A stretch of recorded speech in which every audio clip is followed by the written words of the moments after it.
حضرت سلمان فارسی رضی اللہ تعالی عنہ سے یہ روایت ہے۔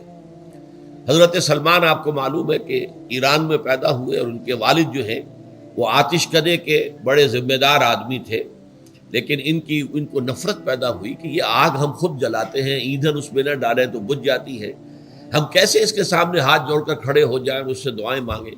بہرحال اس بنا پر جو بھی چپقلش ہوئی تو جیسے حضرت ابراہیم علیہ السلام کو ان کے والد نے گھر سے نکال دیا تھا، انہیں بھی گھر سے نکلنا پڑا۔ جیسے حضرت ابراہیم نے پھر ہجرت کی تھی اور وہ عراق سے جو ہے شام کی طرف منتقل ہوئے تھے، تو یہ ایران سے شام کی طرف منتقل ہوئے۔ وہاں جا کر انہوں نے عیسائیت کا مذہب اختیار کیا، راہبوں کے پاس رہے۔ آخری راہب جس کے پاس تھے زیر تربیت و تعلیم تھے، تو جب اس کے انتقال کا وقت آیا تو انہوں نے کہا کہ مجھے تو ابھی تشفی نہیں ہوئی پورے طور سے، آپ نے بہت کچھ سکھایا ہے، بہت کچھ سمجھایا ہے، اور میں نے آپ سے بہت کچھ فیض حاصل کیا ہے، لیکن ابھی تو مجھے تشفی نہیں ہوئی، اب آپ کا انتقال ہو رہا ہے، میں آپ کے بعد کس کے پاس جاؤں؟ تب اس نے کہا کہ میرا علم مجھے بتاتا ہے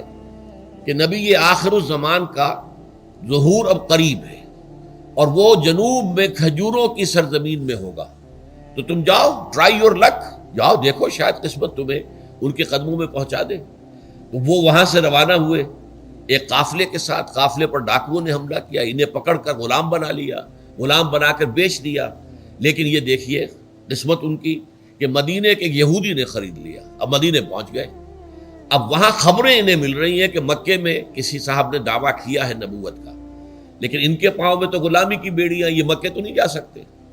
تو میں کہا کرتا ہوں کہ یہ اس شخص کی قسمت ہے کہ جیسے ہم کہتے ہیں کہ پیاسا کنویں کے پاس جایا کرتا ہے، کنواں تو پیاسے کے پاس نہیں آتا،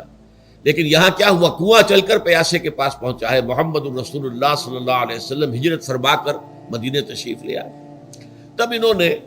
اپنے آقا سے ایک روز کچھ تھوڑی سی کھجوریں مانگی، لیں اور اجازت طلب کی اور جا کر حضور کی خدمت میں پیش کی، کیونکہ اس نے یہ بتایا تھا راہب نے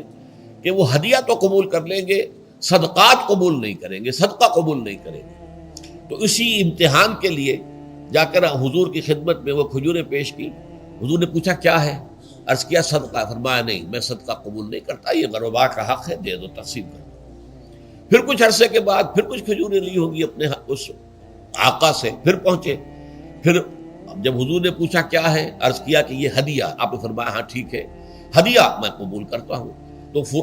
فوراً قدموں میں گر گئے، ایمان لے آئے۔ اور ان کا معاملہ جو ہے یہ بھی جان لیجئے کہ یہ فقراء صحابہ میں سے تھے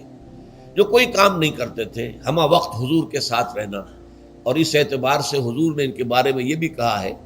کہ سلمان و منا من اہل البیت، سلمان جو ہے وہ ہمارے اہل بیت میں شامل ہے، رضی اللہ تعالی عنہ۔